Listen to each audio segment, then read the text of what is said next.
Welcome back to our channel. In today's video, we'll show you how to remove sticker packs in Telegram on your PC. Whether you want to declutter your sticker collection or make room for new ones, this tutorial will guide you through the process. Let's get started. Step 1. Open Telegram on your PC. Make sure you're logged in and ready to customize your sticker packs. Step 2. Click on the hamburger menu at the top of the screen to open the menu. From there, go to Settings. Step 3.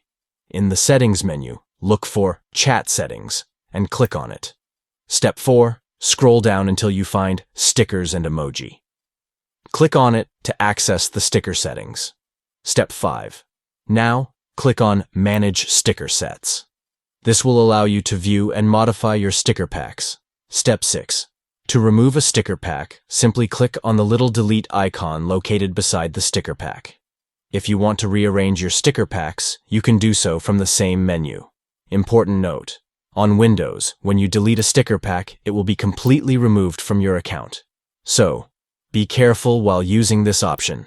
If you found this tutorial helpful, please give this video a thumbs up and subscribe to our channel for more useful tips and tricks. Thanks for watching, and we'll see you in the next video.